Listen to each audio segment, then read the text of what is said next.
My older brother David stood in the mahogany-paneled office, smirking as the probate lawyer confirmed he had inherited the entire $2.4 million estate, while our mother left me with a handwritten note calling me a disappointment.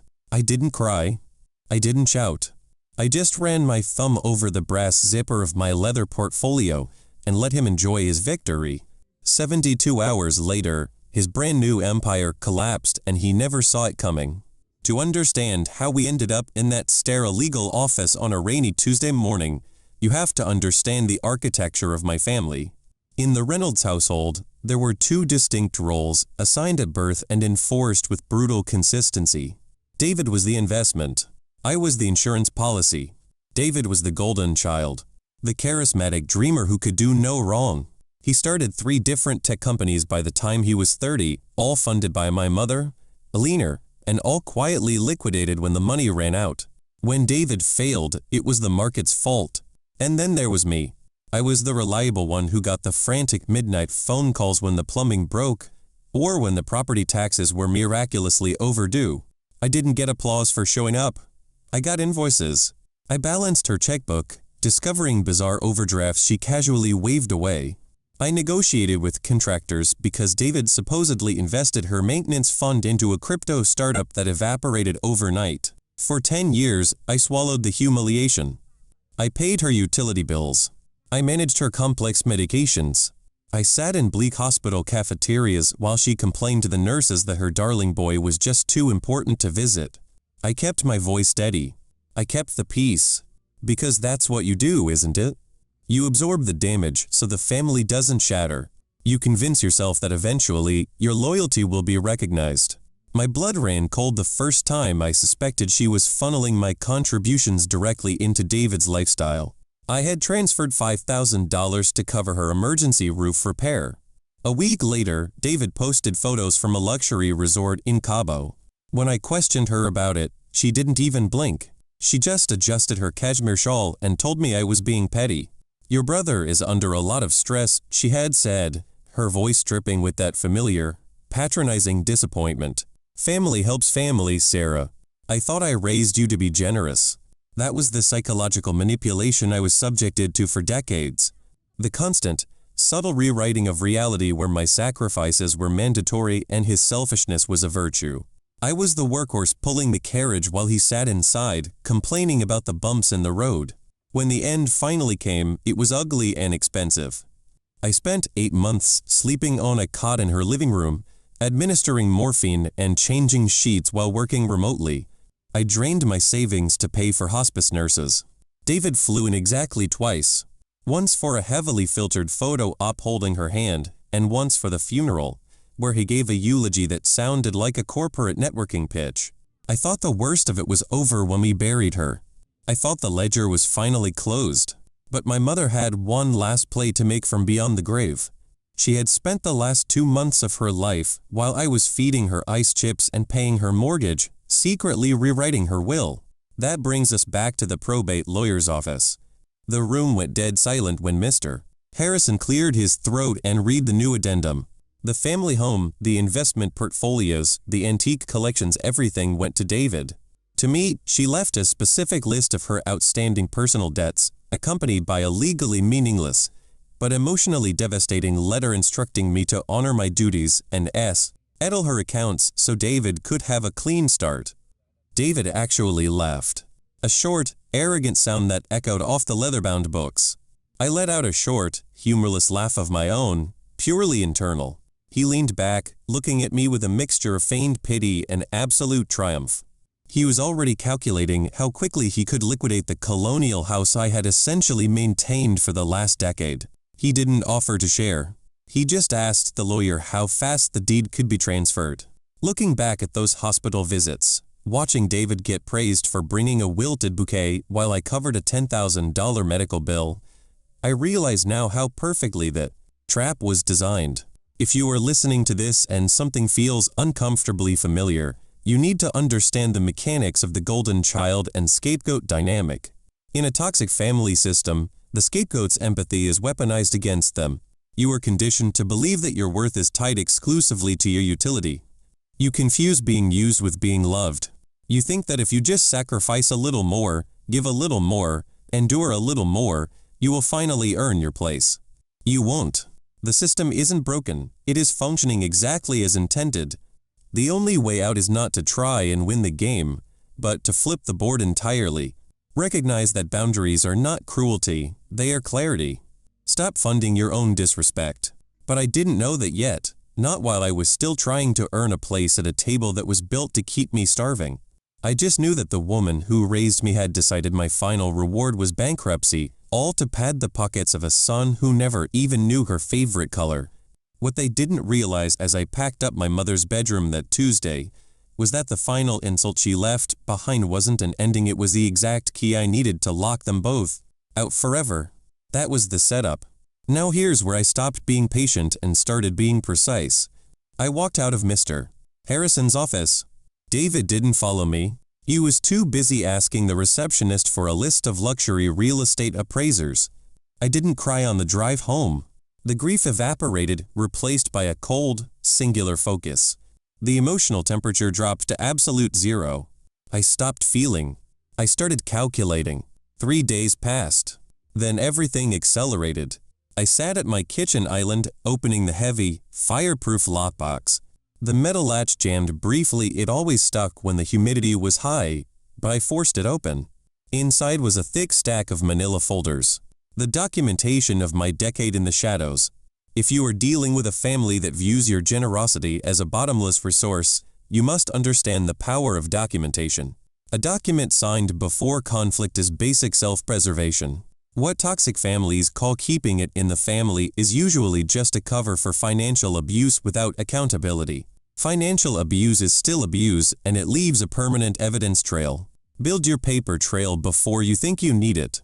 Because when the masks slip, the only thing that protects you is ink and notary stamps.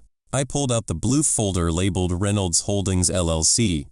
7 years ago, my mother had quietly defaulted on the colonial house. David was unreachable, finding himself at a meditation retreat in Peru. The bank was 60 days away from foreclosure. I stepped in, but I didn't just write a check to save her. I wasn't that naive.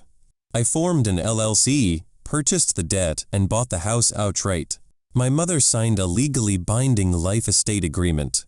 She was allowed to live there until her death, paying a nominal monthly rent that she proudly referred to as her mortgage to protect her fragile ego.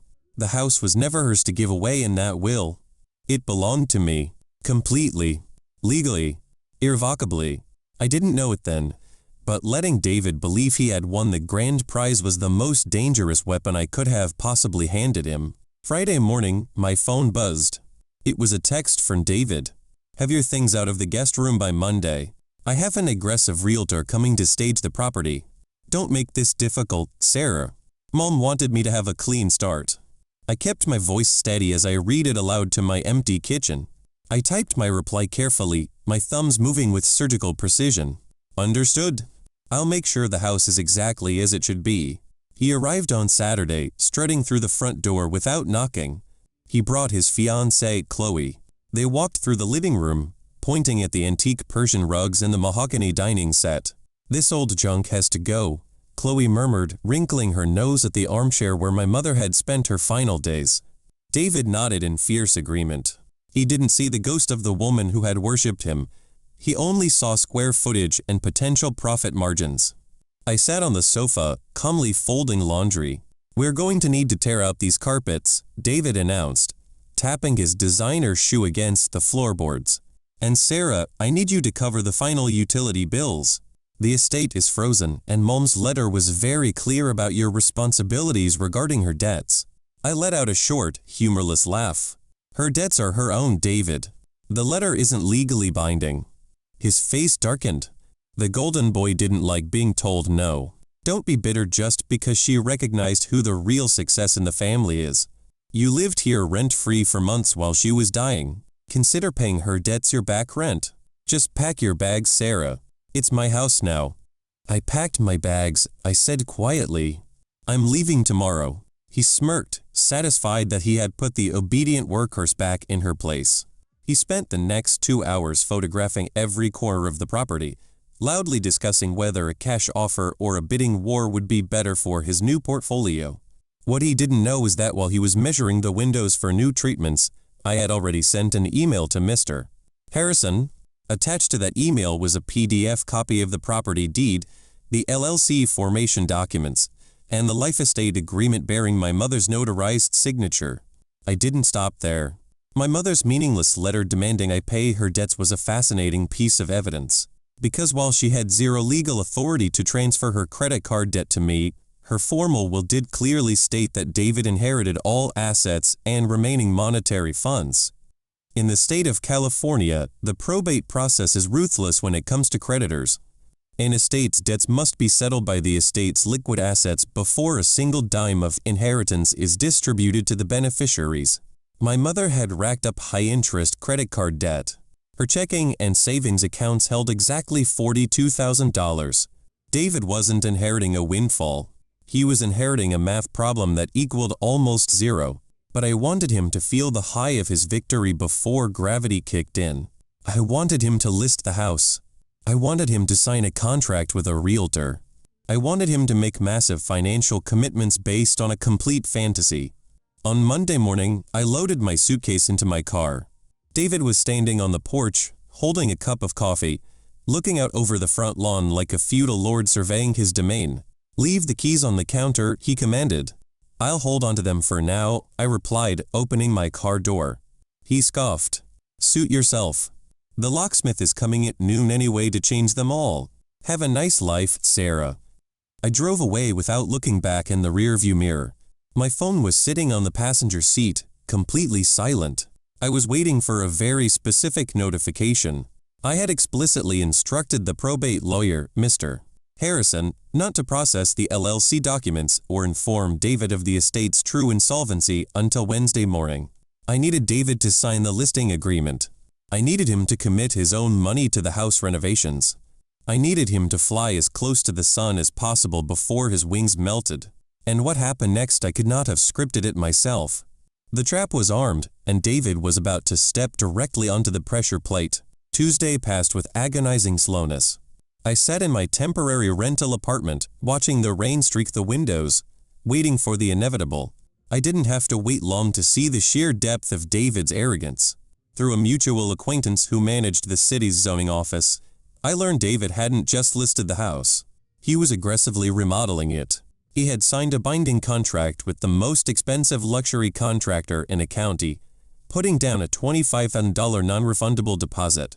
He paid it directly from his own personal savings account, expecting a massive return once the property sold. He also authorized the immediate demolition of the custom kitchen, desperate to flip the house for double its value. He was so blinded by the glow of his supposed inheritance, he never even bothered to run a basic public records search on the deed. He felt invincible. For a decade, I absorbed their financial recklessness quietly.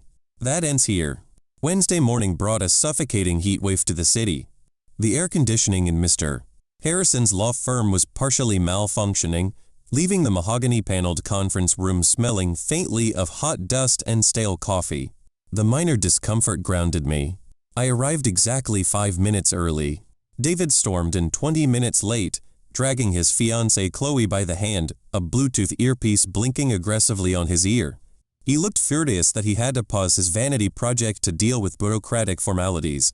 "Let's make this quick, Harrison," David barked, tapping his expensive leather loafers against the carpet. "My demolition crew is tearing down the kitchen cabinets in exactly 40 minutes. I don't have time for a sentimental recap. Just give Sarah the finalized list of Mom's credit card debts, so she can start writing checks, and hand me the deed clearance." I didn't look at his face. I simply smoothed the wrinkles from my skirt, folded my hands calmly on the warm glass table, and gave a brief nod. "Please proceed, Mr. Harrison." Mr. Harrison cleared his throat, pushing a thick blue folder across the glass. "Mr. Reynolds, there is no deed clearance for you to sign today. The estate does not own the property at 42 Oak Creek Drive, and it holds absolutely zero liquid assets after immediate creditor claims." David stopped tapping his foot. His arrogant smirk fractured, morphing into a tight, confused grimace as he snatched the LLC documents off the table. His eyes darted frantically over the dense legal paragraphs, searching for a loophole that didn't exist. A heavy bead of sweat broke out on his forehead, sliding down to stain the collar of his custom silk shirt. He read my mother's notarized signature once, and then, with shaking hands, he read it a second time. The color drained from his face so rapidly he looked physically ill, his mouth opening and closing without producing a single sound. Chloe stepped backward, her designer heel catching slightly on the rug as she physically distanced herself from him. The hum of the broken air conditioning unit suddenly felt deafening in the dead silent room. "I believe your demolition crew is waiting," I said quietly. He finally found his voice, though it was a panicked, breathless wheeze. "This is a fraud. Malm left me the house. She wrote it in the will. A will cannot distribute assets the deceased does not legally own, Mr. Harrison explained, his tone completely flat. "Your sister's LLC purchased the property 7 years ago to prevent bank foreclosure. Your mother held a life estate tenancy, which expired upon her passing. The house belongs entirely to Sarah. And the money?" David gasped, his chest heaving as he gripped the edge of the table.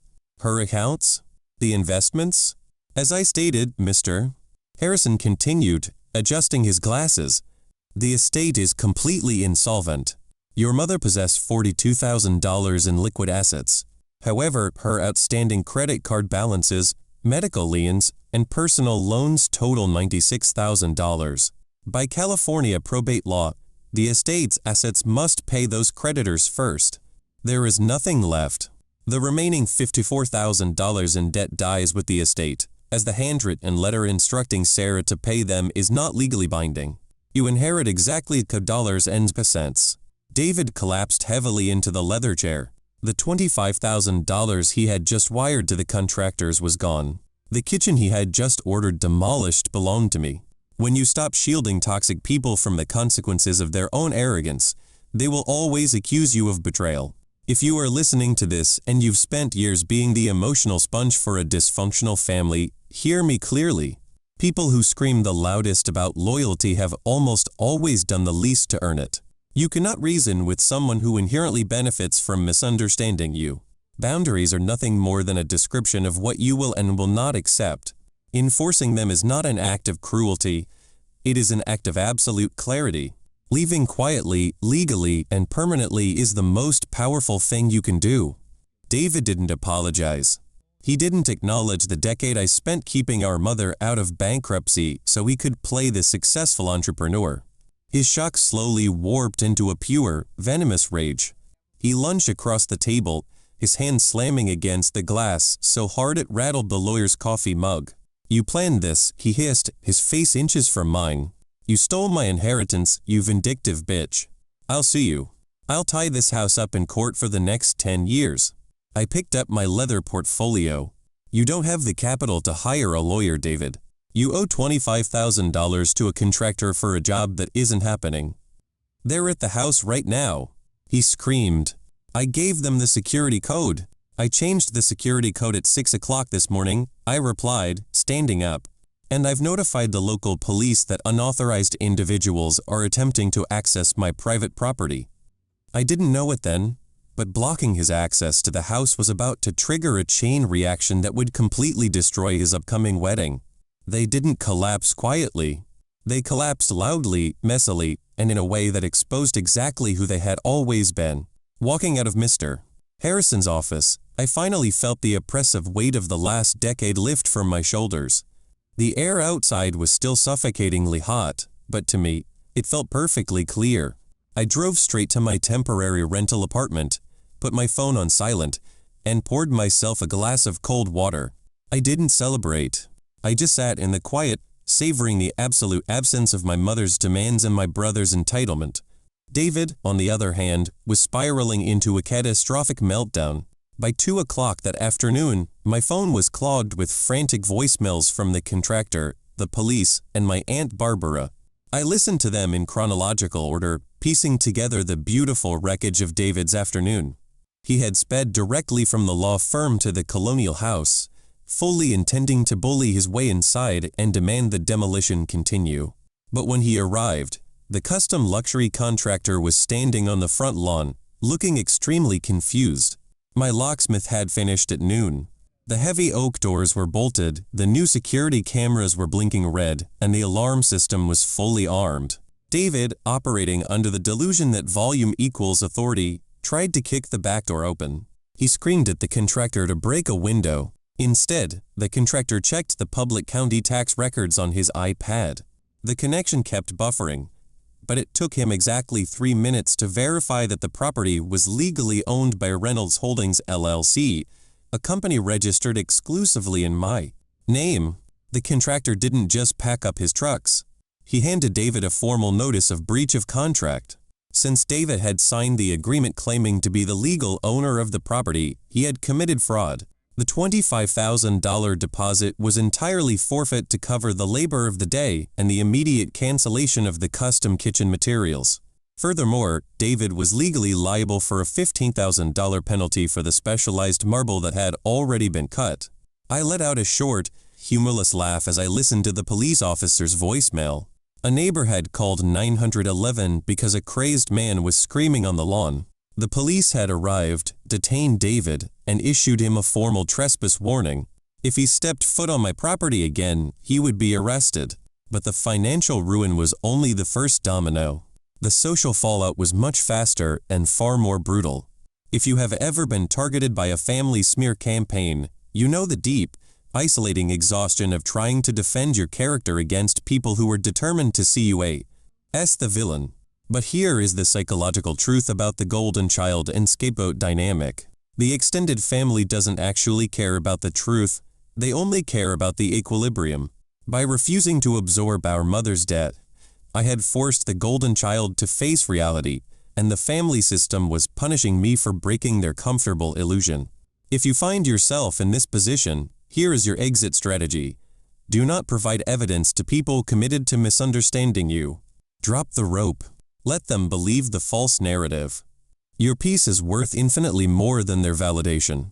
I didn't return Aunt Barbara's hysterical voicemails accusing me of stealing David's inheritance. I simply blocked her number, along with 3 cousins and my mother's bridge club friends. The smear campaign burned hot, but it burned in a room I no longer occupied. I didn't know it then, but the financial loss wasn't what broke him, it was the audience watching him lose it. David's fiancée, Chloe, had spent the last 6 months planning a $150,000 destination wedding in Napa Valley. The entire event was predicated on the impending $2.4 million inheritance. When David finally returned to their shared luxury apartment that Wednesday evening, sweating, humiliated, and facing $40,000 in immediate contractor debt, the truth came out. He didn't have a secret tech fortune. His previous startups had been entirely funded by our mother's shrinking retirement accounts. The designer clothes, the leased sports car, the expensive dinners, it was all a facade, subsidized by the woman whose debts he now expected me to pay. By Thursday morning, Chloe's Instagram account was private. The wedding website was deleted, and she had moved back in with her parents. She didn't even leave a note. She just left the engagement ring on the kitchen counter, a ring David had financed with a high-interest credit card he could no longer pay off. I spent Thursday and Friday systematically dismantling the remaining ties. I contacted the probate court and formally declined the role of executor for my mother's insolvent estate. The court would appoint a neutral third party to liquidate her $42,000 in the bank and distribute pennies on the dollar to her credit card companies. It was no longer my problem. My paper trail was immaculate. My hands were clean. I listed the colonial house with a premier real estate agency on Friday afternoon. Because it was empty, clean, and located in a highly desirable school district, we received 3 cash offers above asking price within 48 hours. The generational anchor that had tied me to my mother's demands was about to be converted into pure, unencumbered freedom. I thought the worst was over. But a narcissist, stripped of their narrative control, is the most dangerous version of themselves. It was Monday morning. I was sitting at my kitchen island, reviewing the final purchase agreement for the house, when my phone screen lit up. It was my real estate agent. Sarah, she stammered, the call dropping slightly due to bad reception. I'm at the property with the buyers for their final walkthrough, but we can't get inside. Did the smart lock malfunction? I asked, keeping my voice steady. No, she whispered, her voice dropping to a panicked hush. Someone has drilled out the locks and installed cheap deadbolts. And Sir David is standing in the living room window. He's holding a printed document, and he's screaming through the glass that he has legal squatter's rights. I didn't panic. I didn't even raise my voice. I calmly instructed the real estate agent to lock her car doors, wait at the end of the street, and do not engage with him under any circumstances. I disconnected the call, picked up my blue lockbox folder, the one that had sat on my kitchen island all week, and drove toward Oak Creek Drive. The suffocating heat of the morning felt distant, almost muted, behind the glass of my windshield. I arrived at the property at the exact same moment as two black and white police cruisers. My agent had called them immediately after calling me. David's squatter gambit was fundamentally flawed because he had absolutely no concept of how the law actually functioned in the real world. He operated entirely on the belief that his sheer willpower could override legal reality. He had broken into an empty property, bypassing the active security system by shattering a rear mudroom window with a landscaping rock. Now, he was standing on the front porch, attempting to claim residency based on a printed internet article about tenant rights, which he was frantically waving at the approaching officers. I parked my car and walked slowly up the driveway. The gravel crunched under my shoes, a steady, rhythmic sound that seemed to drown out David's yelling. He saw me and his face twisted into a mask of pure, unadulterated desperation. "Tell them," he screamed, his voice cracking as the sweat poured down his temples. "Tell them this is my family home. Mom left it to me. Tell them the truth, Sarah." The older officer turned to me, his hand resting casually on his duty belt, assessing the situation. I didn't offer a dramatic speech. I didn't yell back. I simply unzipped my leather portfolio and handed him the LLC ownership documents, the active real estate listing agreement, and a notarized copy of the formal trespass warning DAV. ID had been issued by this exact precinct less than a week prior. "He is not a tenant," I said, my voice steady, cold, and completely devoid of emotion. "He is an unauthorized individual who has broken into a corporate-owned property. I would like to press charges for breaking and entering, trespassing, and property damage." The officer reviewed the papers for exactly 30 seconds. Then he nodded. David didn't fight when they put the handcuffs on him. I think, in that final moment, as the cold metal clicked around his wrists on the manicured lawn he thought he owned, the reality finally shattered his delusion. His knees buckled slightly. The golden child was being escorted into the back of a police cruiser while Mrs. Gable from next door watered her petunias, watching the entire spectacle through her blinds. There was no mother left to write a check and smooth things over. There was no compliant sister left to absorb the impact of his mistakes. There was only the law, and the law does not care about your ego. The felony charges for breaking and entering effectively ended David's illusion of a high-flying career. You cannot secure venture capital funding or executive positions when a background check reveals a pending felony, massive contractor debt, and a defaulted credit history. He eventually avoided jail time by pleading down to a severe misdemeanor, but the mandated legal fees, court fines, and the subsequent lawsuit from the luxury contractor bankrupted him entirely. The contractor even seized his leased sports car to cover the remaining demolition debt.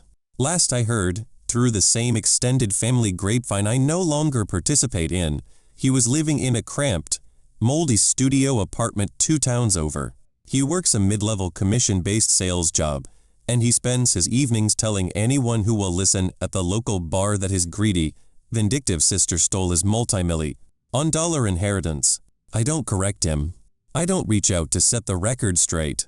The truth doesn't need my defense, and his misery is entirely self-authored. The house sold 3 days later to a lovely young couple who loved the original mahogany dining set I decided to leave behind. The profits over $2 million after taxes and the immediate clearance of my mother's $96,000 debt went straight into a secure, diversified index fund that David will never be able to touch. I didn't buy a sports car. I didn't post photos on social media. I just quietly bought my freedom.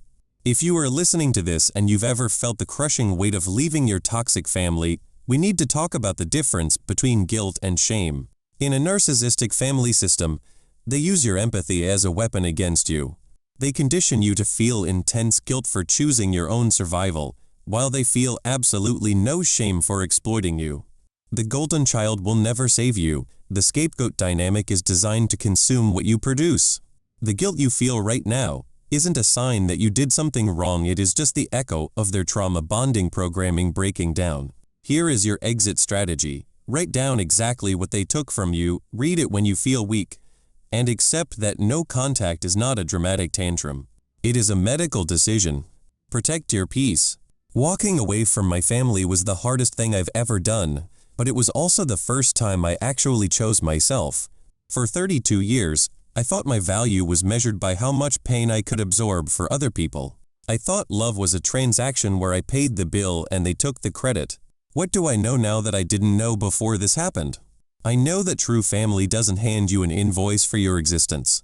I know that peace is incredibly quiet, and it takes time to get used to the silence when you've lived your entire life inside a hurricane. I don't regret saving the house, and I don't regret letting David face the absolute ruin of his own entitlement. It wasn't about revenge in the end. It was about taking back the pen and refusing to let them write the ending to my story. So tell me, if you had the power to rewrite your own ending, what is the very first thing you would change? So what do you think? Did I go too far or not far enough? Let me know in the comments below.